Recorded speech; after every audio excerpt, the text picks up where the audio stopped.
Durante años, nos contaron que si una actriz no triunfaba en el cine de oro, era porque le faltaba carisma, no conectó con el público o tomó malas decisiones. Pero lo que nunca decían en voz alta era esto. A muchas, las vetaron simplemente por no ceder a las insinuaciones de un productor, un director o algún ejecutivo con poder y apetito de control. La industria no era solo talento y luces. También era invitaciones disfrazadas de audiciones, cenas que no eran cenas, y promesas que venían con condiciones fuera del guión. Algunas mujeres dijeron no, con dignidad. Y por eso, fueron borradas poco a poco de las carteleras, los créditos y la memoria oficial del cine mexicano. Este video no es un homenaje, es una corrección histórica. Una forma de contar lo que el glamour ocultó, que para muchas actrices, la peor decisión que tomaron fue atreverse a poner límites. ¿Estás listo? Comencemos. Actriz española nacionalizada mexicana, una bestia del escenario, con una voz potente y una presencia que imponía respeto. Pero justo ahí estuvo su problema. Imponía respeto, y eso no gustaba en los despachos. En la época en la que muchas actrices jóvenes eran empujadas a aceptar reuniones privadas para asegurar el papel, Anita no jugó ese juego. Productores decían que no sabían cómo manejarla. Claro, ella no se dejaba tocar ni prometer papeles entre copas, ni por directores, ni por padrinos influyentes. Rechazó más de una oferta indecente disfrazada de cena de trabajo, y eso le costó caro. Su carrera en el cine fue deliberadamente acotada, a pesar de su talento. Mientras otras figuras mediocres llenaban portadas, Anita quedaba atrapada en papeles menores o volvía al teatro, donde al menos no le exigían acostarse con nadie para salir a escena. Fue la musa de Emilio el Indio Fernández, protagonista de clásicos como Pueblerina y figura mítica de esa mezcla entre lo indígena y lo cinematográfico que tanto vendía. Pero lo que pocos cuentan es que su relación con Fernández era también una jaula disfrazada de pedestal. Columba no era tonta. Sabía que los favores, las películas y las entrevistas venían acompañadas de control. Cuando empezó a distanciarse de Emilio, a rechazar ciertos círculos de poder y, sobre todo, a decidir con quién quería y con quién no quería estar, comenzó su caída en cámara lenta. Los productores ya no la veían útil, no aceptaba cenas privadas, no jugaba a la sumisión y no cedía terreno personal por un guión. Resultado: de protagonista nacional, pasó a fantasma del archivo, borrada por un sistema que no perdonaba a las que se atrevían a cortar los hilos. Conocida como la novia de México antes de que esa etiqueta se la colgaran a otras más dóciles. Fue pareja en pantalla de Pedro Infante en Los Tres García, y su rostro dulce contrastaba con su carácter serio fuera de cámaras. No era de fiestas, no era de favores, y eso le costó más que una mala actuación. Varios directores y productores intentaron incluirla en el circuito de confianza, ese en el que las actrices accedían a más que guiones. Lilia cerró la puerta sin dudarlo, y la respuesta fue inmediata. Menos llamadas, papeles irrelevantes, y una carrera que se fue apagando sin explicación pública, pero con muchas explicaciones privadas. En entrevistas, años después, dejó frases que decían mucho sin decirlo directamente. A veces no era cuestión de actuar bien, sino de estar bien con las personas correctas. Ella no estuvo bien con nadie, estuvo firme, y eso fue suficiente para dejar de estar en pantalla. Fue la primera mexicana en tener proyección internacional con Allá en el Rancho Grande. Su rostro dulce, su elegancia natural y su presencia en pantalla capturaron la atención del público y de los estudios de Hollywood. La querían allá, y se fue con la ilusión de abrir camino para muchas más. Pero Hollywood no quería su talento. Quería algo más fácil de negociar. Apenas llegó, la rodearon, cenas privadas, reuniones informales, productores que prometían papeles a cambio de trato especial. Esther no se dejó, dijo no. Y en el lenguaje de la industria, eso fue una declaración de guerra. Papeles prometidos desaparecieron. Las llamadas se detuvieron. Donde antes había oportunidades, ahora había silencio. Cuando regresó a México, volvió con menos respaldo que cuando se había ido, como si el simple hecho de poner un límite la hubiera convertido en una figura incómoda. Su carrera continuó, sí, pero ya no con la fuerza que merecía. Hollywood la pudo haber hecho leyenda global, pero prefirió cerrarle la puerta por no acostarse con el poder. No era la típica estrella sumisa del cine nacional. Era culta, seria, exigente, y eso la hacía peligrosa para los hombres que querían más que talento en un set. Su interpretación en La Mujer del Puerto marcó un antes y un después en el cine mexicano, pero su carácter firme la convirtió en objetivo de sabotaje silencioso. Andrea no aceptaba invitaciones a cenas privadas. No sonreía por compromiso. No se prestaba al juego de favores disfrazados de audiciones. Y eso no gustaba. Productores comenzaron a etiquetarla como difícil, arrogante, complicada. ¿Por qué? Porque no se dejaba toquetear ni prometer por whisky, porque no se quedaba callada. Poco a poco, la empujaron fuera del centro. Papeles que estaban pensados para ella, se los dieron a actrices más manejables.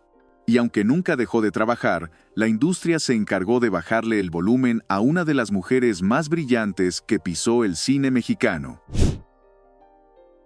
Tenía todo: belleza, talento, popularidad. Era una figura consolidada, pareja artística de grandes nombres y un rostro frecuente en las mejores producciones del país. Pero Gloria tenía algo que muchos no soportaban: límites. Desde temprano dejó claro que no se acostaba por papeles, que no asistía a cenas privadas donde se negociaban contratos bajo la mesa, y que no iba a fingir simpatía con hombres que la querían más en sus camas que en sus repartos. Esa actitud le trajo consecuencias. Directores comenzaron a pasarla por alto, productores la vetaban de castings claves, y columnistas empezaron a filtrarse con comentarios sobre su carácter difícil. Pero no era difícil. Era mujer con carácter, en una industria que solo premiaba la docilidad. Mientras otras con menos talento pero más disposición subían como espuma, Gloria se aferró a su dignidad aunque le costara protagonismos.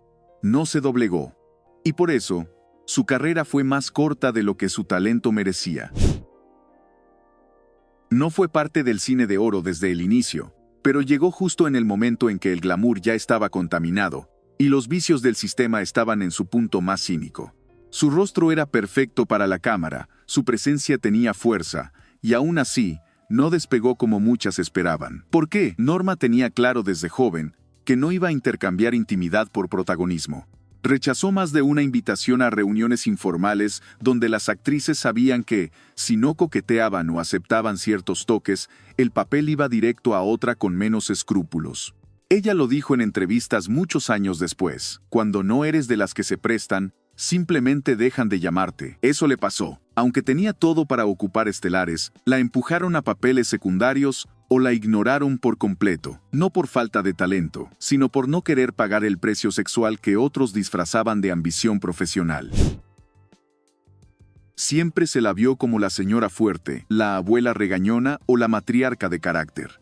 Pero detrás de esa imagen, había una actriz completa, con presencia escénica brutal y un historial que pudo haber sido mucho más grande, si el sistema no la hubiera cerrado desde temprano.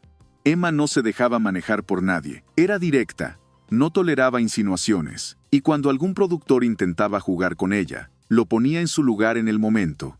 Eso le ganó respeto de algunos, y el desprecio silencioso de otros. En los círculos del poder, su nombre aparecía acompañado de la palabra más temida por los hombres con poder: intocable. El resultado fue claro. Aunque participó en decenas de películas, rara vez fue protagonista. Y nunca la trataron como la estrella que era. Preferían tenerla a un lado antes que ponerla al frente, porque sabían que no era una mujer que se pudiera controlar con promesas vacías, ni con contratos bajo la mesa. Marta era joven, hermosa, elegante, y parecía destinada a ser una de las grandes del cine mexicano. Pero su carrera fue tan breve como misteriosa, solo una docena de películas, y luego, el silencio. ¿Qué pasó con una figura que tenía todo para triunfar? Pasó lo de siempre. No aceptó el juego privado del sistema. Cuando comenzaron a llegarle propuestas fuera del set, invitaciones a cenas, sugerencias cordiales de los mismos productores que luego repartían estelares, Marta se negó. Con firmeza, eso bastó. Papeles que ya estaban amarrados para ella desaparecieron. Los llamados cesaron. Los medios, que antes la elogiaban, dejaron de mencionarla. Fue una cancelación elegante pero efectiva. Nunca hubo escándalo, solo una carrera prometedora que fue silenciada por el crimen de querer avanzar sin acostarse con nadie. Fue una de las actrices más completas del siglo XX. Hizo radio, teatro, cine y televisión.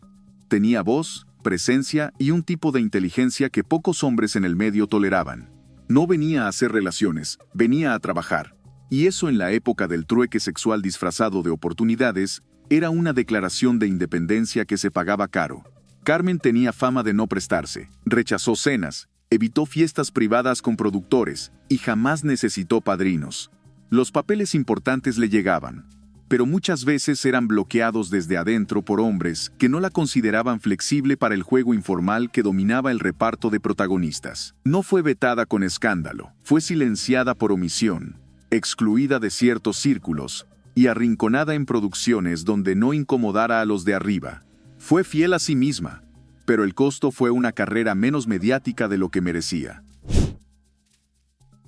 Una belleza clásica del cine mexicano, mirada dulce, modales refinados y el tipo de rostro que los productores querían como adorno permanente en pantalla. Pero Rosita cometió un error: tener criterio y usarlo. Desde el inicio, dejó claro que no aceptaría ningún tipo de condición personal a cambio de un protagónico. Eso, en un sistema donde las cenas privadas definían los estelares más que las pruebas de cámara, fue una sentencia. Pese a su éxito inicial, empezaron a relegarla sin explicación clara. Pasó de estelar a secundaria, de contratos prometidos a llamadas ignoradas. El medio se encargó de borrarla poco a poco, como castigo no escrito por no haberse entregado a nadie más que a su trabajo. Conocida como la Venus del Trópico, figura estelar del cine de rumberas, con una mezcla de sensualidad y fuerza que la volvió inolvidable. Pero no todos los productores estaban interesados en su talento. Algunos solo veían una mujer explosiva que podían controlar. Cuando Meche empezó a poner límites y a dejar claro que no iba a prestarse para ningún favor extraguión, empezaron a cerrarle puertas. No la vetaron de golpe, sino por desgaste. Le ofrecían roles menores, querían cambiarle condiciones a última hora, o la dejaban fuera de producciones sin aviso. Pagó el precio de no someterse al deseo disfrazado de oportunidad. Su nombre quedó en la historia, pero muchos proyectos importantes le fueron quitados por no dejarse usar. Su caso fue el más escandaloso y el más claro. Leticia tenía todo: juventud, belleza, actitud y una carrera en ascenso, pero también tenía carácter. En 1953, denunció públicamente que había sido acosada y presionada por Jorge Negrete, entonces líder del sindicato de actores. Lo que siguió fue una venganza institucional. Fue expulsada del gremio, vetada de estudios y condenada al olvido. No hubo juicio, ni defensa, ni espacio para retractarse. Solo se le cerraron todas las puertas de golpe. Leticia fue una de las pocas que no solo dijo no, sino que se atrevió a denunciarlo. Y por eso se convirtió en el ejemplo más claro de lo que le pasaba a una actriz cuando decidía no ceder y no callarse. Las actrices que se negaban a sonreír en las cenas correctas, que no aceptaban tragos con intención, caricias disfrazadas de elogios o contratos firmados con condiciones implícitas, eran borradas del juego, sin escándalo, sin explicación. Solo dejaban de existir para los grandes papeles, para los carteles, para la historia. No es que no quisieran triunfar, es que no estaban dispuestas a pagar con el cuerpo lo que ya tenían con talento. Muchas de las que hoy apenas se recuerdan, no cayeron por malas decisiones, sino por no ceder ante los que confundían poder con derecho. Y mientras ellas eran tachadas de difíciles, altivas o poco profesionales, los que las vetaron siguieron firmando contratos, eligiendo protagonistas y escribiendo una historia a su medida. ¿Cuántas carreras crees que fueron silenciadas por no acostarse con el poder? Déjalo en los comentarios. Y recuerda, en el cine de oro, no todas las estrellas cayeron, algunas simplemente se negaron a arrodillarse.